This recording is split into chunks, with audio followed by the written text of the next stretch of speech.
ಗುರುಭ್ಯೋ ನಮಃ. ಹರಿ ಓಂ. ನಾರಾಯಣಾಯ ಪರಿಪೂರ್ಣಗುಣಾರ್ಣವಾಯ ವಿಶ್ವೋದಯಸ್ಥಿತಿಲಯೋನ್ನಿಯತಿಪ್ರದಾಯ ಜ್ಞಾನಪ್ರದಾಯ ವಿಬುಧಾಸುರಸೌಖ್ಯದುಃಖಸತ್ಕಾರಣಾಯ ವಿತತಾಯ ನಮೋ ನಮಸ್ತೆ. ಧರ್ಮವಿಜ್ಞಾನವೈರಾಗ್ಯಪರಮೈಶ್ವರ್ಯಶಾಲಿನಃ ಆನಂದತೀರ್ಥಭಗವತ್ಪಾದಾನ್ ವಂದೇ ನಿರಂತರಂ. ಆನಂದತೀರ್ಥೋಪದಿಷ್ಟೋ ನಿಧಿರ್ನಾರಾಯಣಹ್ವಯಃ ಪ್ರದರ್ಶಿತೋ ಯೇನ ಸಮ್ಯಕ್ ಜಯತೀರ್ಥಂ ತಮಾಶ್ರಯೇ. ಸದ್ಯಾಭಿಜ್ಞಕರಾಬ್ಜೋತ್ಥಾನ್ ಪಂಚಾಶದ್ವರ್ಷಪೂಜಕಾನ್ ಸತ್ಯಪ್ರಮೋದತೀರ್ಥಾರ್ಯಾನ್ ನೌಮಿನ್ಯಾಯ ಸುಧಾರತಾನ್.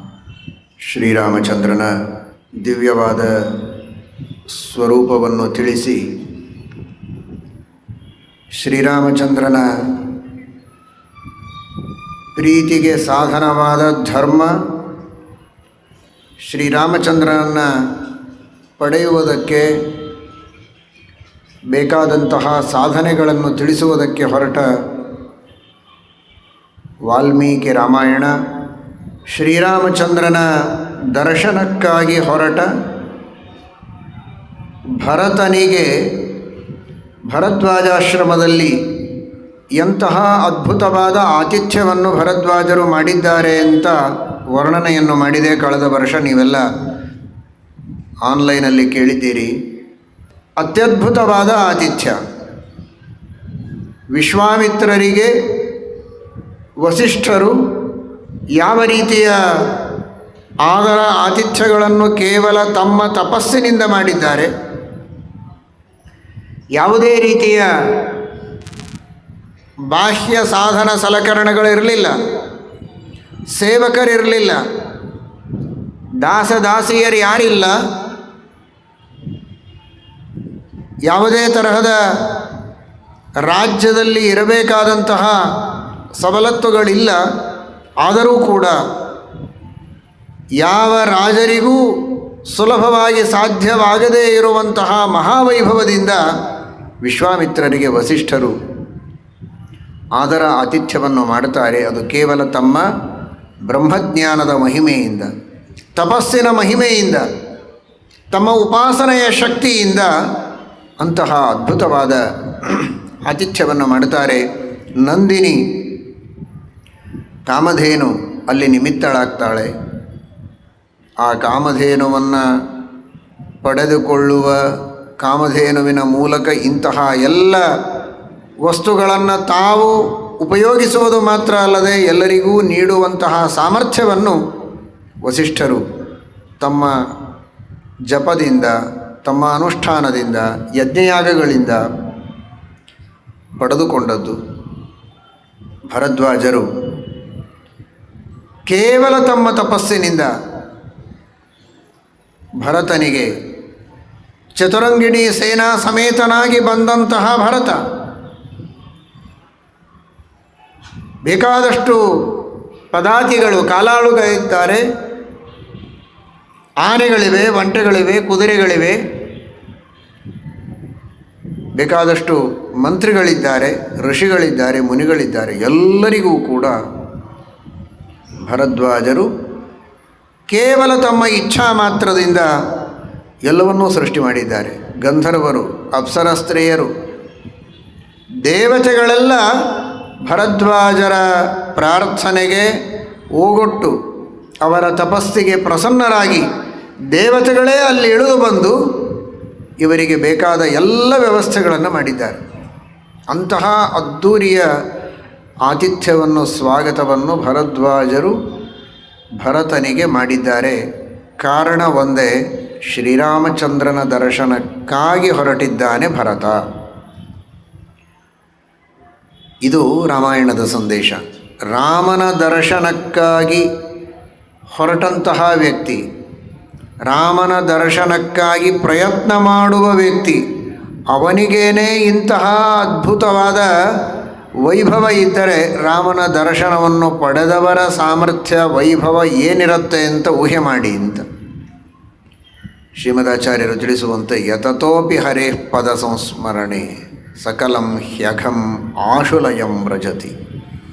ಭಗವಂತನ ಸ್ಮರಣೆಯನ್ನು ನಿರಂತರವಾಗಿ ಮಾಡುವ ಸಿದ್ಧಿಯನ್ನು ಪಡೆದುಕೊಂಡ ವ್ಯಕ್ತಿಗೆ ಎಲ್ಲ ಪಾಪಗಳ ಪರಿಹಾರವಾಗಿ ಸಕಲ ಇಷ್ಟಾರ್ಥಗಳ ಪ್ರಾಪ್ತಿಯಾಗ್ತದೆ ಎನ್ನುವುದನ್ನು ಏನು ಹೇಳೋದು?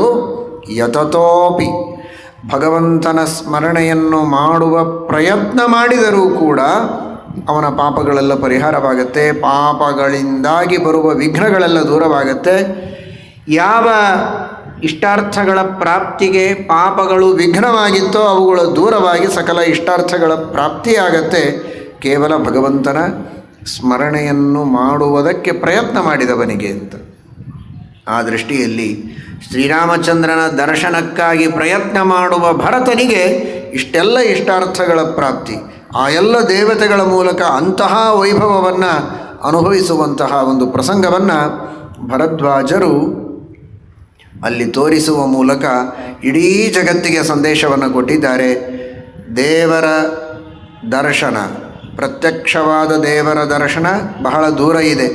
ಆದರೆ ಅದಕ್ಕಾಗಿ ಶಾಸ್ತ್ರಗಳ ಮೂಲಕ ಭಗವಂತನ ದರ್ಶನ, ದರ್ಶನ ಅಂದರೆ ಶಾಸ್ತ್ರ, ದರ್ಶನದ ಮೂಲಕ ಭಗವಂತನ ದರ್ಶನ, ಶಾಸ್ತ್ರದ ಮೂಲಕ ಪರಮಾತ್ಮನನ್ನು ತಿಳಿಯುವುದಕ್ಕೆ ನೀವು ಪ್ರಯತ್ನ ಮಾಡಿದರೂ ಋಷಿಗಳ, ಮುನಿಗಳ, ಜ್ಞಾನಿಗಳ, ಮಹಾನುಭಾವರ, ದೇವತೆಗಳ, ವಾಯುದೇವರ, ಮಹಾಲಕ್ಷ್ಮಿಯ, ಪರಮಾತ್ಮನ ಅನುಗ್ರಹದಿಂದ ನಿಮಗೆ ಬೇಕಾದದ್ದೆಲ್ಲ ಸಿಗತ್ತೆ, ಇಷ್ಟಾರ್ಥಗಳ ಪ್ರಾಪ್ತಿಯಾಗ್ತದೆ.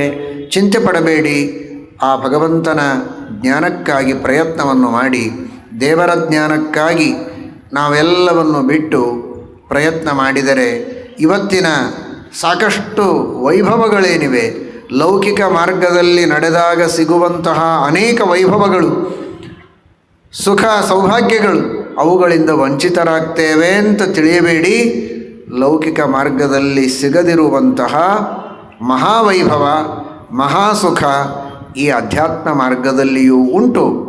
ಮೊದಲು ದುಃಖ ಅಂತ ತೋರಿದರೂ ನಿಜವಾದ ಭಕ್ತಿ ಶ್ರದ್ಧೆಗಳಿಂದ ನಾವು ಅಧ್ಯಾತ್ಮ ಮಾರ್ಗದಲ್ಲಿ ನಡೆದಾಗ ಸಿಗುವಂತಹ ಆನಂದ, ತೃಪ್ತಿ ಅದಕ್ಕೆ ಸಮಾನವಾದದ್ದು ಇನ್ನೊಂದಿಲ್ಲ ಅಂತ ಭರದ್ವಾಜರು ಈ ಮೂಲಕವಾಗಿ ತೋರಿಸಿಕೊಡ್ತಾರೆ. ಭರದ್ವಾಜರ ಆತಿಥ್ಯವನ್ನು ಸ್ವೀಕಾರ ಮಾಡಿದಂತಹ ಭರತ ರಾತ್ರಿ ಸುಖವಾಗಿ ನಿದ್ರೆಯನ್ನು ಮಾಡಿ ಪ್ರಾತಃ ಕಾಲದಲ್ಲಿ ಆ ಭರದ್ವಾಜರ ಅನುಜ್ಞೆಯನ್ನು ಪಡೆದು ಶ್ರೀರಾಮನ ದರ್ಶನಕ್ಕಾಗಿ ಮುಂದೆ ಸಾಗಬೇಕಾಗಿದೆ. ತತಸ್ತಾಂ ರಜನೀಂ ವ್ಯುಷ್ಯ ಭರತಸ್ಸ ಪರಿಚ್ಛದಃ ಕೃತಾತಿಥ್ಯೋ ಭರದ್ವಾಜಂ ಕಾಮಾತ್ ಅಭಿಜಗಾಮಃ. ರಾತ್ರಿ ಭರದ್ವಾಜರ ಆಶ್ರಮದಲ್ಲಿ ವಿಶ್ರಾಂತಿಯನ್ನು ಪಡೆದಂತಹ ಭರತ ಭರದ್ವಾಜರ ದರ್ಶನಕ್ಕೆ ಅಂತ ಬಂದ. ವಾಲ್ಮೀಕಿ ಮಹರ್ಷಿಗಳು ಕಾಮಾತ್ ಎಂಬ ಶಬ್ದವನ್ನು ಬಳಸ್ತಾ ಇದ್ದಾರೆ. ಕಾಮಾದ್ ಅಭಿಜಗಾಮ. ವ್ಯಾಖ್ಯಾನಕಾರರೆಲ್ಲ ಆ ಶಬ್ದಕ್ಕೆ ವಿಶೇಷ ಅರ್ಥವನ್ನು ತಿಳಿಸ್ತಾರೆ. ರಾಮಪ್ರಾಪ್ತಿಚ್ಛಯ. ಯಾವುದೇ ಒಂದು ಕಾರ್ಯ ಮಾಡಬೇಕಾದರೆ ಇಚ್ಛೆ ಇಲ್ಲದೆ ಮಾಡಲಿಕ್ಕಾಗೋದೇ ಇಲ್ಲ. ಜ್ಞಾನ, ಇಚ್ಛಾ, ಪ್ರಯತ್ನ ಅಂತ ಒಂದು ಕಡೆಗೆ ಬರಬೇಕು ಅಂತ ಆದರೂ ಇಚ್ಛೆಯಿಂದಲೇ ಬರೋದು. ಇಚ್ಛೆ ಇಲ್ಲದೆ ಬರೋದು ಹೇಗೆ? ಅದನ್ನು ಹೇಳಬೇಕಾ ಅಂತ ವಾಲ್ಮೀಕಿ ಮಹರ್ಷಿಗಳು ಹೇಳುವ ಅವಶ್ಯಕತೆ ಇರಲಿಲ್ಲ, ಆದರೆ ಹೇಳಿದ್ದಾರೆ. ಹಾಗಾದರೆ ಭರದ್ವಾಜರ ಭೇಟಿಗೋಸ್ಕರ ಬರಬೇಕೆಂಬ ಇಚ್ಛೆಯಿಂದ ಬಂದ ಅಂತ ಅರ್ಥ ಅಲ್ಲ. ಅದಕ್ಕೆ ಬಂದ ಅಂದರೆ ಇಚ್ಛೆಯಿಂದಲೇ ಬಂದಿರ್ತಾನೆ. ಹಾಗಾದರೆ ರಾಮದೇವರನ್ನು ಹೊಂದಬೇಕಾಗಿದೆ. ರಾಮದೇವರಿದ್ದ ಸ್ಥಾನ ಯಾವುದು ಅಂತ ತನಗೆ ಗೊತ್ತಿಲ್ಲ. ಅರಣ್ಯದಲ್ಲಿ ವಾಸ ಮಾಡ್ತಾ ಇದ್ದಾರೆ ಅಂತ ಮಾತ್ರ ಗೊತ್ತು, ಎಲ್ಲಿ ಗೊತ್ತಿಲ್ಲ. ಅಂತಹ ರಾಮನ ದರ್ಶನವಾಗಬೇಕಾದರೆ ಗುರುಗಳ ಅನುಗ್ರಹ ಬೇಕು, ಗುರುಗಳ ಮಾರ್ಗದರ್ಶನ ಬೇಕು. ಅದಕ್ಕೋಸ್ಕರ ಭರದ್ವಾಜರನ್ನು ದರ್ಶನ ಮಾಡುವುದಕ್ಕೆ ಬಂದ ಅಂತ. ಕಾಮಾತ್ ರಾಮಪ್ರಾಪ್ತಿಚ್ಛಯ. ರಾಮದೇವರನ್ನು ಹೊಂದಬೇಕಾಗಿದೆ. ರಾಮದೇವರ ದರ್ಶನವಾಗಬೇಕು ಅಂದರೆ ಗುರುವಿನ ಗುಲಾಮವಾಗದ ತನಕ ದೊರೆಯದಣ್ಣ ಮುಕುತಿ, ಮುಕುಂದ ಭಕ್ತಿ ಗುರುಭಕ್ತಿ ಜಾಯಿ. ಹಾಗಾದರೆ ಭಗವಂತನ ದರ್ಶನವಾಗಬೇಕು ಅಂದರೆ ಗುರುಗಳ ದರ್ಶನವಾಗಬೇಕು, ಗುರುಗಳ ಅನುಗ್ರಹವನ್ನು ಪಡೆಯಬೇಕು. ಯೋಗ್ಯತೆಯಲ್ಲಿ ಭರದ್ವಾಜರಿಗಿಂತಲೂ ಕಾಮನ ಸ್ಕಂದನ ಅವತಾರನಾದಂತಹ ಭರತ ದೊಡ್ಡವ. ಆದರೂ ಕೂಡ ಲೋಕದಲ್ಲಿ ಗುರುಗಳ ಅನುಗ್ರಹವಿಲ್ಲದೆ ನಾವು ನೇರವಾಗಿ ದೇವರನ್ನು ದರ್ಶನ ಮಾಡುತ್ತೇವೆ ಅಂತ ಪ್ರಯತ್ನ ಮಾಡಬಾರದು ಅಂತ ತೋರಿಸಿಕೊಡುವುದಕ್ಕೋಸ್ಕರ ಆ ಗುರುಗಳ ಹತ್ತಿರ ಬಂದಿದ್ದಾನೆ ಅಂತ ತಿಳಿಸಿಕೊಡ್ತಾರೆ. ಅಂತಹ ಭರದ್ವಾಜರ ದರ್ಶನವನ್ನು ಪಡೆಯುವುದಕ್ಕೆ ಬಂದಿದ್ದಾನೆ. ಇಲ್ಲಿ ಕಾಮಾತ್ ಅಭಿಜಗಾಮಹ ಅಂತ, ಇದು ಬಹಳ ಮಹತ್ವದ ಮಾತು.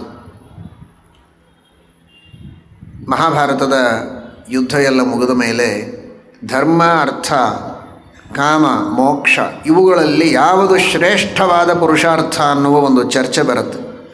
ಯುಧಿಷ್ಠಿರ ಅದನ್ನು ಚರ್ಚೆಗೆ ಇಡ್ತಾನೆ ವಿಷಯವನ್ನು. ಹೇಳಿ ಅಂತ.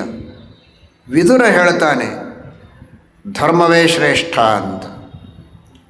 ಧರ್ಮದಿಂದಲೇ ನಮಗೆ ಜ್ಞಾನ, ಜ್ಞಾನದಿಂದ ಮೋಕ್ಷವಾಗತ್ತೆ, ಧರ್ಮವೇ ಶ್ರೇಷ್ಠ ಅಂತ. ಅರ್ಜುನ ಹೇಳ್ತಾನೆ ಅರ್ಥ ಇದು ಶ್ರೇಷ್ಠ.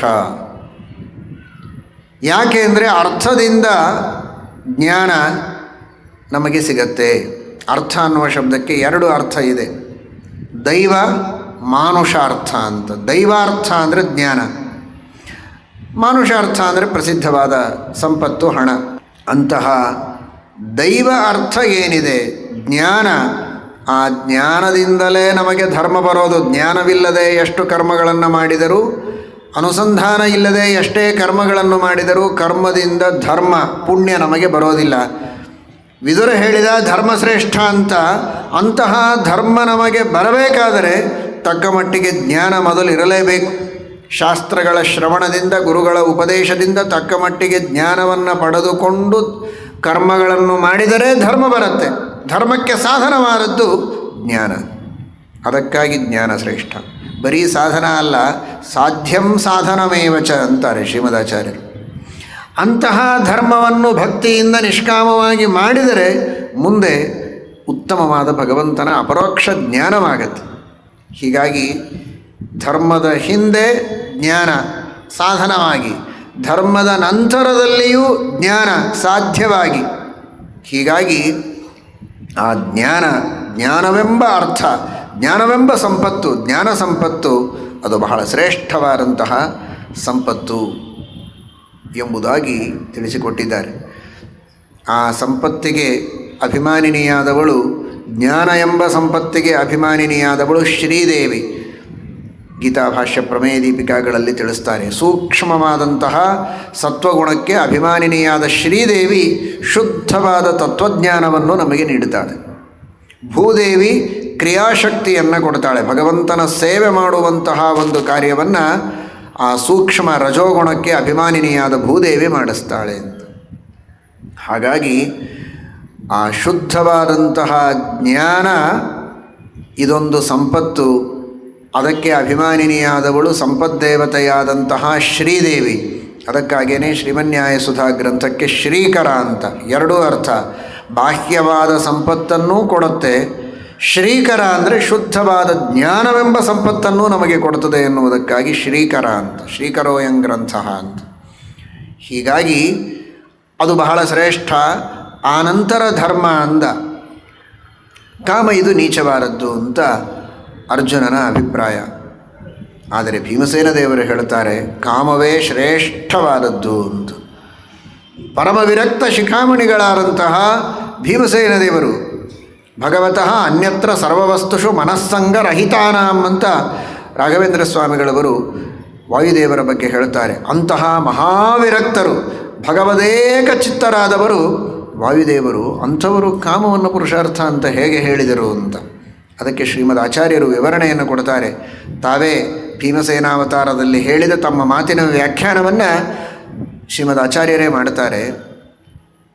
ಕಾಮ ಅನ್ನುವ ಶಬ್ದಕ್ಕೆ ಎಲ್ಲರ ತಲೆಯಲ್ಲಿ ಬರುವುದು ಹೇಯವಾದ, ತುಚ್ಛವಾದ, ಭೌತಿಕವಾದ ವಸ್ತುಗಳೇನಿವೆ, ಕಾಮ್ಯವಾದ ವಸ್ತುಗಳು, ಅವುಗಳು ತಲೆಯಲ್ಲಿ ಬರುವುದು ಬೇಡ. ಕಾಮ ಅಂದರೆ ಇಚ್ಛೆ, ಆ ಇಚ್ಛೆಗೆ ವಿಷಯವಾದದ್ದು ಕಾಮ. ಆ ಕಾಮ ಅಂದರೆ ಯಾವುದು ಅಂದರೆ ದೇವರೇ ಕಾಮ. ಅಕಾಮಿತಃ ಅವಾಗ್ಗತಿಮೇವ ದದ್ಯಾತ್. ದೇವರು ಬೇಕು ಅಂತ ಬಯಸದಿದ್ದರೆ ನಮಗೆ ಅಧೋಗತಿ ಇದೆ, ತಮಸ್ಸಿದೆ. ದೇವರ ಜ್ಞಾನವಾಗಬೇಕು, ದೇವರು ನಮಗೆ ಬೇಕು, ಅವನೇ ನಮ್ಮನ್ನು ಉದ್ಧಾರ ಮಾಡಬೇಕು. ಅನಾದಿ ಕಾಲದಿಂದ ಅನಂತ ಉಪಕಾರಗಳನ್ನು ಮಾಡುತ್ತಾ ಇರುವ, ಮುಂದೆಯೂ ಮಾಡುವ ಆ ಭಗವಂತನೇ ನಮಗೆ ಬೇಕು ಅಂತ ನಾವು ಬಯಸಬೇಕಲ್ಲ, ಬಯಸ್ತೇವಲ್ಲ ಸಜ್ಜನರು. ಆದ್ದರಿಂದ ಭಗವಂತನೇ ಕಾಮಿತನಾದದ್ದರಿಂದ, ಕಾಮ್ಯನಾದದ್ದರಿಂದ ಅವನನ್ನು ಕಾಮ ಎಂಬುದಾಗಿ ಕರೀತಾರೆ. ನಂತರ ಆ ಭಗವಂತನ ಪ್ರಾಪ್ತಿಗೆ ಬೇಕಾದದ್ದು ಜ್ಞಾನ, ಭಕ್ತಿ, ವೈರಾಗ್ಯಗಳು, ಅವುಗಳೆಲ್ಲ ಕಾಮ. ಕಾಮ ಅನ್ನುವ ಶಬ್ದಕ್ಕೆ ಕಾಮ್ಯ, ನಾವು ಯಾವುದನ್ನು ಬಯಸ್ತೇವೆ ಅದು ಅಂತ ಅರ್ಥ.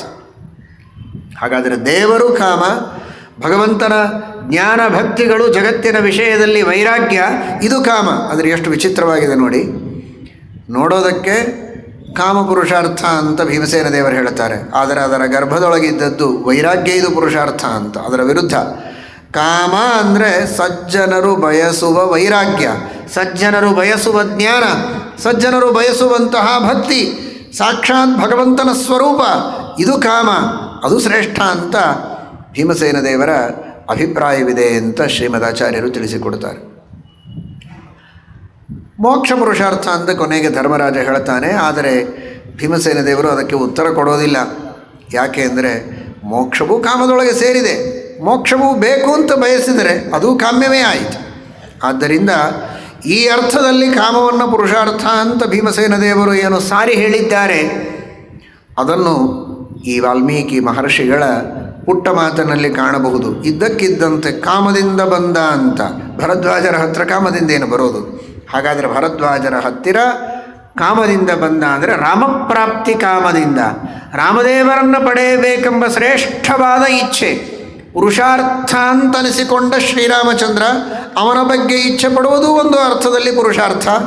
ಆ ಕಾಮದಿಂದ, ಸತ್ಕಾಮನೆಯಿಂದ, ಶ್ರೇಷ್ಠ ಕಾಮನೆಯಿಂದ ಭರತ ಬಂದಿದ್ದಾನೆ ಅಂತ ನಾವಿಲ್ಲಿ ತಿಳಿಯಬೇಕು. ಕಥಾತಿಥ್ಯೋ ಭರದ್ವಾಜಂ ಕಾಮಾತ್ ಅಭಿಜಗಾಮಃ. ಸ್ವಯಂ ಭರತನೇ ಕಾಮನ ಅವತಾರ.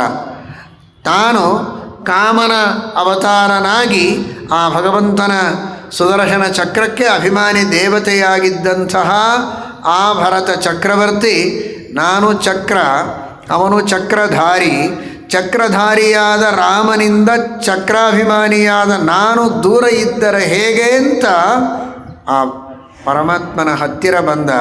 ಕಾಮಾತ್ ಅಭಿಜಗಾಮ, ಆತ್ಮನಃ ಕಾಮತ್ವಂ ವಿಚಿಂತ್ಯ ಅಭಿಜಗಾಮ. ಲಬ್ಲೋಪನಿಮಿತ್ತ ಪಂಚಮಿ ಭಾವಪ್ರಧಾನೋ ನಿರ್ದೇಶ. ಕಾಮತ್ವಂ ವಿಚಿಂತ್ಯ, ನಾನು ಕಾಮ, ನಾನು ಚಕ್ರಾಭಿಮಾನಿ ದೇವತೆ, ಆ ಚಕ್ರಧಾರಿಯಾದ ವಿಷ್ಣು, ವಿಷ್ಣುವಿನ ಅವತಾರನಾದ ಶ್ರೀರಾಮಚಂದ್ರ, ಅವನ ಹತ್ತಿರ ಇಲ್ಲದೆ ನಾನಿನ್ಯಾರ ಹತ್ತಿರ ಇರಬೇಕು ಅನ್ನುವ ದೃಷ್ಟಿಯಲ್ಲಿ ಶ್ರೀರಾಮಚಂದ್ರನ ಹತ್ತಿರ ಅವನು ಬಂದಿದ್ದಾನೆ. ಜೊತೆಗೆ ಕಾಮಾತ್, ಜಾಗತಿಕವಾದಂತಹ ಏನೆಲ್ಲ ವಿಷಯಗಳ ಭೋಗ್ಯವಾದ ವಸ್ತುಗಳ ಕಾಮ ಇದೆ, ಆ ಕಾಮಂ ವಿಹಾಯ ಲಬ್ಲೋಪನಿಮಿತ್ತ ಪಂಚಮಿ, ಆ ಎಲ್ಲ ಭೌತಿಕವಾದ ವಸ್ತುಗಳ ಕಾಮನೆಯನ್ನು ಬಿಟ್ಟು ಶ್ರೀರಾಮಚಂದ್ರನೇ ಬೇಕು. ಅಪಿಪ್ರಾಜ್ಯಂ ರಾಜ್ಯಂ ತೃಣಮಿವ ಪರಿತ್ಯಜ್ಯ ಸಹಸ. ಎಂತಹ ದೊಡ್ಡ ರಾಜ್ಯ, ಆ ರಾಜ್ಯವೇ ಬೇಡ ಅಂತ ಬಿಟ್ಟು, ಪ್ರಾಜ್ಯಮಪಿ ರಾಜ್ಯಂ ಪರಿತ್ಯಜ್ಯ, ಅಂತಹ ಅದ್ಭುತವಾದಂತಹ ರಾಜ್ಯ, ಇಕ್ಷ್ವಾಕು ವಂಶದ ರಾಜ್ಯ, ಅಖಂಡ ಭೂಮಂಡಲದ ಸಾಮ್ರಾಜ್ಯ, ಅದರ ಮೇಲೆ ಒಂದು ಹುಲ್ಲು ಕಡ್ಡೆಯಷ್ಟು ಮಹತ್ವವನ್ನು ನೀಡದೆ ಅಭಿಮಾನವನ್ನು ಪರಿತ್ಯಾಗ ಮಾಡಿ ರಾಮ ಬೇಕು ಅನ್ನುವ ದೃಷ್ಟಿಯಲ್ಲಿ ಕಾಮ ಬೇಡ, ರಾಮ ಬೇಕು, ರಾಮನೆಂಬ ಕಾಮ ಬೇಕು, ಆದರೆ ಈ ವಿಷಯಗಳೆಂಬ ಕಾಮ ಬೇಡ ಅಂತ ತೊರೆದು ಬಂದಿದ್ದಾನೆ ಎನ್ನುವ ದೃಷ್ಟಿಯಲ್ಲಿಯೂ ಕಾಮಾತ್ ಅಭಿಜಗಾಮಃ ಅಂತ ವಾಲ್ಮೀಕಿ ಮಹರ್ಷಿಗಳು ತಿಳಿಸಿದ್ದಾರೆ ಅಂತ ನಾವು ಭಾವಿಸಬೇಕು. ಬಂದು ಕೈಜೋಡಿಸಿ ನಿಂತಿದ್ದಾನೆ. ಋಷಿಗಳ ಎದುರಿನಲ್ಲಿ, ಜ್ಞಾನಿಗಳ ಎದುರಿನಲ್ಲಿ ಯಾವ ರೀತಿಯಾಗಿ ನಿಲ್ಲಬೇಕು ಅಂತ ರಾಮಾಯಣ ತೋರಿಸ್ತದೆ. ಭಕ್ತಿಯಿಂದ ನಮನವನ್ನು ಮಾಡಿ, ಪ್ರಣಾಮವನ್ನು ಮಾಡಿ ಕೈ ಜೋಡಿಸಿ ನಿಂತಿದ್ದಾನೆ. ನನಗೆ ಹೋಗಬೇಕಾಗಿದೆ, ಬೇಗ ಬೇಗ ಬನ್ನಿ. ಕೆಲವರೆಲ್ಲ ಹಾಗೆ ಮಾಡ್ತಾರೆ. ಪೂಜೆ ಮಾಡುವಂತಹ ಆಚಾರ್ಯರು ಅಥವಾ ಯತಿಗಳು ಅಥವಾ ಸದ್ಗೃಹಸ್ಥರು, ಸಜ್ಜನರು ಜಪ, ಪಾರಾಯಣ, ಪೂಜೆ, ಅನುಷ್ಠಾನ, ಅಧ್ಯಯನದಲ್ಲಿ ನಿರತರಾದಾಗ ಯಾವುದೋ ಲೌಕಿಕ ಕಾರ್ಯಗಳಿಗಾಗಿ ಅವಸರಪಡಿಸ್ತಾರೆ. ಆ ರೀತಿ ಲೌಕಿಕ ಕಾರ್ಯಗಳಿಗಾಗಿ, ಆಧ್ಯಾತ್ಮಿಕ ಕಾರ್ಯಗಳಿಗೆ ಅವಸರಪಡಿಸುವುದು, ಬಿಟ್ಟು ಬಾ ಅಂತ ಹೇಳುವುದು ಸರಿಯಾದದ್ದಲ್ಲ. ಅತ್ಯಂತ ಅನಿವಾರ್ಯವಾದ ಪ್ರಸಂಗಗಳು, ಮುಂದಿನ ಹೆಚ್ಚಿನ ಧರ್ಮ ಕಾರ್ಯಗಳಿಗೆ ಅನುಕೂಲವಾಗತ್ತೆ ಅನ್ನುವ ಏನೋ ಒಂದು ದೊಡ್ಡ ಉದ್ದೇಶ ಇದೆ ಅಂತಾದರೆ ಪರವಾಗಿಲ್ಲ. ಆ ತರಹ ಇಲ್ಲದೆ, ಕಾರಣ ಇಲ್ಲದೆ ಲೌಕಿಕ ಕಾರ್ಯಗಳಿಗಾಗಿ ಧಾರ್ಮಿಕ ಕಾರ್ಯಗಳಿಗೆ ಅಡ್ಡಿ ಆತಂಕಗಳನ್ನು ಮಾಡುವುದು ಸರಿಯಲ್ಲ ಅನ್ನುವ ಸಂದೇಶವನ್ನು ರಾಮಾಯಣ ನೀಡುತ್ತದೆ. ಸುಮ್ಮನೆ ನಿಂತಿದ್ದಾನೆ ಕೈ ಜೋಡಿಸಿಕೊಂಡು ಅವರ ಯಜ್ಞಶಾಲೆಯ ಪರ್ಣಕುಟೀರದ ಹೊರಗೆ. ಬೇಗ ಬನ್ನಿ ಹೊರಗೆ ಅಂತ ಕರೆಯಲಿಲ್ಲ, ಕಾಯ್ತಾ ಕುಳಿತಿದ್ದಾನೆ, ನಿಂತಿದ್ದಾನೆ. ಅವರು ತಮ್ಮ ಎಲ್ಲ ಅಗ್ನಿಹೋತ್ರಾದಿಗಳನ್ನು, ಯಜ್ಞಯಾಗಾದಿಗಳನ್ನು ಮುಗಿಸಿಕೊಂಡು ತಮ್ಮ ಉಪಾಸನೆ ಅನುಷ್ಠಾನಗಳನ್ನು ಮಾಡಿಕೊಂಡು ಹೊರಗೆ ಬಂದಾದ ಮೇಲೆ ಅವರು ಇವನ ಜೊತೆಗೆ ಮಾತನಾಡ್ತಾ ಇದ್ದಾರೆ. ಹುತಾಗ್ನಿಹೋತ್ರೋ ಭರತಂ ಭರದ್ವಾಜೋಭ್ಯಭಾಷತ್. ಅನೇಕ ಕಡೆಗೆ ಪುರಾಣಗಳು, ಇತಿಹಾಸಗಳು ಇದನ್ನು ಎತ್ತಿ ತೋರಿಸ್ತವೆ. ತಮ್ಮ ಎಲ್ಲ ವಿಧಿವಿಧಾನಗಳನ್ನು, ಅನುಷ್ಠಾನಗಳನ್ನು ಮಾಡಿದ ಮೇಲೇ ಮುಂದೆ ಮಾತನಾಡುವುದಕ್ಕೆ ಬರ್ತಾರೆ ಅಂತ. ಆಗ ಇವನ ಸೌಖ್ಯವನ್ನೆಲ್ಲ ವಿಚಾರ ಮಾಡ್ತಾರೆ. ರಾತ್ರಿ ನಮ್ಮ ಆಶ್ರಮದಲ್ಲಿಯೇ ವಿಶ್ರಾಂತಿಯನ್ನು ಪಡೆದಿದ್ರಲ್ಲ, ಚೆನ್ನಾಗಿ ನಿದ್ರೆ ಬಂತ ಅಂತ. ರಾಜ ಅನ್ನೋದಕ್ಕೋಸ್ಕರ ಇವನಿಗೆ ಮಾತ್ರ ಆತಿಥ್ಯವನ್ನು ಮಾಡಿದ್ದಲ್ಲ, ಪ್ರತಿಯೊಬ್ಬ ಸೈನಿಕನಿಗೂ ದಾಸದಾಸಿಯರಿಗೂ ಆತಿಥ್ಯ ಅಲ್ಲಿ ನಡೆದಿದೆ. ಅವರೆಲ್ಲರೂ ಸಂತೃಪ್ತರಾಗಿದ್ದರೆ ಆಗ ನಾವು ಮಾಡಿದ ಆತಿಥ್ಯ ಪೂರ್ಣ. ಯಜಮಾನ, ರಾಜ, ಶ್ರೀಮಂತ ಅವನೊಬ್ಬ ಸಂತುಷ್ಟನಾದ, ಇನ್ನುಳಿದವರಿಗೆ ಏನಾದರಾಗಲಿ ಅನ್ನುವ ಭಾವನೆ ಭರದ್ವಾಜರಿಗಿರಲಿಲ್ಲ. ಸಮಗ್ರಸ್ಥೇ ಜನಃ ಕಶ್ಚಿತ್ ಆತಿಥ್ಯೇ ಶಂಸಮೇನಘ. ಬಂದ ಪ್ರತಿಯೊಬ್ಬ ವ್ಯಕ್ತಿಗೂ, ನಿನ್ನ ಜೊತೆಗೆ ಬಂದಂತಹ ಸೈನಿಕನಾಗಿರಬಹುದು, ದಾಸನಾಗಿರಬಹುದು, ಅವರೆಲ್ಲರಿಗೂ ತೃಪ್ತಿಯಾಗಿದೆಯಾ? ಏನಾದರೂ ಅತೃಪ್ತಿ ಇದ್ದರೆ ತೃಪ್ತಿಯನ್ನು ಮಾಡುವುದಕ್ಕೆ ಇವತ್ತಿಗೂ ನಾನು ಸಿದ್ಧ. ಚೇತನಗಳೆರಡು ಪ್ರತಿಮೆಗಳು ಸಂಪ್ರೀತಿಯಲ್ಲಿ ಸಂರಕ್ಷಿಸುವುದು ಪೂಜೆ. ಬಂದಂತಹ ಈ ಎಲ್ಲ ಚೇತನರಲ್ಲಿ ನಾನು ದೇವರನ್ನು ಕಾಣ್ತೇನೆ, ಅಂತರ್ಯಾಮಿಯಾದ ಭಗವಂತನನ್ನು ಕಾಣ್ತೇನೆ. ಇವರೆಲ್ಲ ಸಂತೋಷಪಟ್ಟರೆ ದೇವರು ಸಂತೋಷಪಡ್ತಾರೆ, ಹೇಳು ಅಂತ ಕೇಳಿದಾಗ ಭರತ ಹೇಳ್ತಾನೆ, ಯಾವುದೇ ರೀತಿಯ ಅತೃಪ್ತಿಗೆ ಅವಕಾಶ ಇಲ್ಲ. ತಮ್ಮಂತಹ ಮಹಾಜ್ಞಾನಿಗಳ ಆ ತಪಸ್ಸಿನ ವೈಭವದ ಈ ಆತಿಥ್ಯವನ್ನು ಪಡೆದಾದ ಮೇಲೆ ಅತೃಪ್ತಿಗೆ ಅವಕಾಶ ಎಲ್ಲಿ? ಎಲ್ಲರೂ ಬಲವತ್ತರ್ಪಿತಶ್ಚಾಹಂ, ಒಂದು ಹೊಸದಾದ ರೀತಿಯಲ್ಲಿ ಪ್ರಯೋಗವನ್ನು ಮಾಡಿ ಹೇಳ್ತಾನೆ. ಬಲವತ್ತರ್ಪಿತಶ್ಚಾಹಂ, ಬಹಳ ಬಲವಾಗಿ ಸಮೃದ್ಧವಾಗಿ ತೃಪ್ತಿಯಾಗಿದೆ. ಬರೀ ತೃಪ್ತಿಯಲ್ಲ, ಬಲವತ್ತರ್ಪಿತಶ್ಚಾಹಂ, ಅತ್ಯಂತ ಸಮೃದ್ಧವಾಗಿ ನಮಗೆ ಆತಿಥ್ಯ ನಡೆದಿದೆ, ಪರಿಪೂರ್ಣವಾದ ತೃಪ್ತಿಯನ್ನು ಹೊಂದಿದ್ದೇವೆ. ಯಾವುದೇ ರೀತಿಯ ದೈಹಿಕ ಮಾನಸಿಕ ಕ್ಲೇಶಗಳು, ಸಂತಾಪಗಳು ನಮಗೆ ಉಳಿದಿಲ್ಲ. ಅಪೇತ ಕ್ಲಮ ಸಂತಾಪಾಹ ಸುಭಿಕ್ಷಾಹ ಸುಪ್ರತಿಶ್ರಯಾಹ. ಆವಾಸ ಸ್ಥಾನವೂ ಚೆನ್ನಾಗಿತ್ತು, ಹೊಟ್ಟೆಗೂ ಚೆನ್ನಾಗಿ ಆಹಾರವನ್ನು ಕೊಟ್ಟಿದ್ದೀರಿ, ಉಪದೇಶವನ್ನೂ ಚೆನ್ನಾಗಿ ಮಾಡಿದ್ದೀರಿ, ಹಿತ ನುಡಿಗಳನ್ನೂ ನುಡಿದಿದ್ದೀರಿ. ಹೀಗಾಗಿ ಯಾವುದೇ ವಿಧವಾದ ದೈಹಿಕ ಮಾನಸಿಕ ಶ್ರಮ ನಮಗುಳಿದಿಲ್ಲ.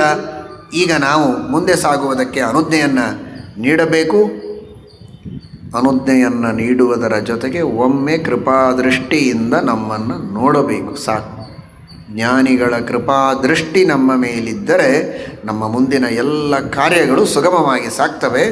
ಮೈತ್ರೇಣ ಈಕ್ಷಸ್ವ ಚಕ್ಷುಷ, ಒಂದು ಪ್ರೀತಿಯಿಂದ, ಅನುಗ್ರಹ ಬುದ್ಧಿಯಿಂದ ನಮ್ಮನ್ನು ಒಂದು ಬಾರಿ ನೋಡಿ ಹರಿಸಿಬಿಟ್ರೆ ಸಾಕು, ಮುಂದಿನ ನಮ್ಮ ಕಾರ್ಯಗಳೆಲ್ಲ ಯಶಸ್ವಿಯಾಗತ್ತೆ. ಅಷ್ಟನ್ನು ಮಾಡಿ ನಮಗೆ ಅನುಜ್ಞೆಯನ್ನು ಕೊಡಬೇಕು ಅಂತ ಕೇಳ್ತಾ ಜೊತೆಗೊಂದು ಮಾತನ್ನು ಕೇಳ್ತಾನೆ. ಹೇಗೆ ಹೋಗಬೇಕು ಶ್ರೀರಾಮಚಂದ್ರನನ್ನು ನೋಡುವುದಕ್ಕೆ? ಎಲ್ಲಿದ್ದಾನೆ ಶ್ರೀರಾಮಚಂದ್ರ ಅಂತ. ಕೇವಲ ಗ್ರಂಥಗಳಿಂದ ನಾವು ತಿಳಿದುಕೊಳ್ಳುವುದಲ್ಲ, ಕೇವಲ ಶಾಸ್ತ್ರಗಳಿಂದ, ಪುಸ್ತಕಗಳಿಂದ ನಾವು ವಿದ್ಯೆಯನ್ನು ಪಡೆದುಕೊಳ್ಳುವುದಲ್ಲ, ಗುರುಗಳ ಉಪದೇಶದಿಂದ ವಿದ್ಯೆಯನ್ನು ಪಡೆಯಬೇಕು. ಶ್ರೀರಾಮಚಂದ್ರನ ಸ್ಥಾನ ಏನು, ಅವನ ದರ್ಶನ ಹೇಗೆ ಅಂತ ಭರದ್ವಾಜರ ಮುಖದಿಂದ ತಿಳಿಯಬೇಕು ಅಂತ. ಅದಕ್ಕೋಸ್ಕರ ಭರದ್ವಾಜರಿಗೆ ಪ್ರಶ್ನೆಯನ್ನು ಮಾಡ್ತಾ ಇದ್ದಾನೆ. ಭರದ್ವಾಜ ಅಂತ ಪರಮಾತ್ಮನ ಹೆಸರು, ಕಳೆದ ಬಾರ ತಿಳಿದಿದ್ದೀರಿ. ಭರದ್ವಾಜ ಅಂತ, ವಾಜ ಅಂದರೆ ಅನ್ನ. ಭರದ್ವಾಜ ನಮಗೆಲ್ಲ ಯಥೇಚ್ಛವಾಗಿ ಅನ್ನವನ್ನು ನೀಡಿ ಅನುಗ್ರಹ ಮಾಡಿದವನು ಪರಮಾತ್ಮ. ಆದ್ದರಿಂದ ಪರಮಾತ್ಮನಿಗೆ ಭರದ್ವಾಜ ಅಂತ ಐತರೇಯೋಪನಿಷತ್ತು ಹೇಳ್ತದೆ. ಅಂತಹ ಭರದ್ವಾಜನಾದ ಪರಮಾತ್ಮ ಎಲ್ಲರಿಗೆ ಅನ್ನ ಕೊಟ್ಟಂತಹ ಭಗವಂತ. ವಿಶೇಷವಾಗಿ ಶ್ರೀರಾಮಚಂದ್ರ ದೇವರು ಅನ್ನ ಕೊಡೋ ದೇವರು. ಅದಕ್ಕಾಗೇನೆ ದೂರ್ವಾಸರಿಗೆ ಶ್ರೀರಾಮಚಂದ್ರ ಯಥೇಚ್ಛವಾಗಿ ಅವರು ಬೇಡುವುದರೊಳಗೆ ಅನ್ನವನ್ನು ಕೊಟ್ಟ. ಬೇಡಿದ ಮೇಲೆ ಕೊಡಬಾರದು, ನಾನು ಬೇಡುವ ಮೊದಲು ಮಾಡಿದ್ದಾಗಿರಬಾರದು ಅಂತ ಅವರ ಕರಾರು. ಬೇಡುವಾಗಲೇ ಅವರು ಬೇಡಿದಷ್ಟು, ಅವರ ಮನಸ್ಸಿನಲ್ಲಿ ಅಪೇಕ್ಷೆ ಇದ್ದಷ್ಟು ಅನ್ನವನ್ನು ಕೊಟ್ಟಂತಹ ಶ್ರೀರಾಮಚಂದ್ರ ಅನ್ನದಾತ. ಹೀಗಾಗಿ ಶ್ರೀರಾಮಚಂದ್ರನೇ ನಿಜವಾಗಿ ಭರದ್ವಾಜ. ವಾಜವನ್ನು ಅನ್ನವನ್ನು ಕೊಟ್ಟು ಭರಣೆ ಮಾಡುವ, ಪೋಷಣೆ ಮಾಡುವಂತಹ ಭರದ್ವಾಜ ಶ್ರೀರಾಮಚಂದ್ರ. ಅಂತಹ ಭರದ್ವಾಜನಾದ ಶ್ರೀರಾಮಚಂದ್ರನ ಹತ್ತಿರ ಹೇಗೆ ಹೋಗಬೇಕು ಅಂತ ಈ ಭರದ್ವಾಜರಿಗೆ ಭರತ ಕೇಳ್ತಾ ಇದ್ದಾನೆ. ಕೇಳುವವನು ಭರತ ಭರದ್ವಾಜರಿಗೆ ಭರದ್ವಾಜನ ಹತ್ತಿರ ಹೇಗೆ ಹೋಗಬೇಕು ಅಂತ ಕೇಳ್ತಾ ಇದ್ದಾನೆ. ಹಾಗಾಗಿ ನಾವು ಕೂಡ ಆ ಅನ್ನವನ್ನು ಕೊಡುವ, ಮುಖ್ಯವಾದಂತಹ ಮೋಕ್ಷವೆಂಬ ಅನ್ನವನ್ನೇ ಕೊಡುವ ಪರಮಾತ್ಮನ ದರ್ಶನವನ್ನು ಪಡೆಯುವುದಕ್ಕೆ ಆ ತರಹದ ಜ್ಞಾನೋಪದೇಶವನ್ನು ಮಾಡುವ ಸಾಮರ್ಥ್ಯ ಇರುವ ತಪಸ್ವಿಗಳು ಯಾರೋ, ಋಷಿಗಳು ಯಾರೋ, ಯಜ್ಞಯಾಗಾದಿಗಳನ್ನು ಮಾಡುವವರು ಯಾರೋ ಅಂಥವರ ಹತ್ತಿರ ಹೋಗಿ ಕೇಳಬೇಕು. ಚೆನ್ನಾಗಿ ಇವತ್ತು ಅನೇಕ ಜನ ಉಪದೇಶ ಮಾಡುವುದಕ್ಕೆ ಸಿದ್ಧರಿದ್ದಾರೆ. ತಮ್ಮ ಪಾಂಡಿತ್ಯದಿಂದ ಸಾಕಷ್ಟು ಅಧ್ಯಯನವನ್ನು ಮಾಡಿ ಕಲಿಕೆಯಿಂದ ಗ್ರಂಥಗಳ ಮೂಲಕ ಆ ಭಗವಂತನ ಪರಿಚಯವನ್ನು ಮಾಡಿಸಿಕೊಡುವ ಸಾಮರ್ಥ್ಯವನ್ನು ಪಡೆದುಕೊಂಡವರು ಅನೇಕರಿರಬಹುದು. ಆದರೆ ಕೇವಲ ಕಲಿಕೆ ಇದ್ದ ಮಾತ್ರಕ್ಕೆ ಸಾಲದು. ಆಚರಣೆ, ಶ್ರದ್ಧೆ, ಭಕ್ತಿ, ಅನುಷ್ಠಾನ, ಶುದ್ಧಿ ಇವುಗಳಿಲ್ಲದ ಕಲಿಕೆ ಅದು ಕಲಿಗೆ. ಆ ಕಲಿಯುಗದ ಕಲಿಯ ಮಾರ್ಗಕ್ಕೆ ಸಾಧನವಾದೀತು.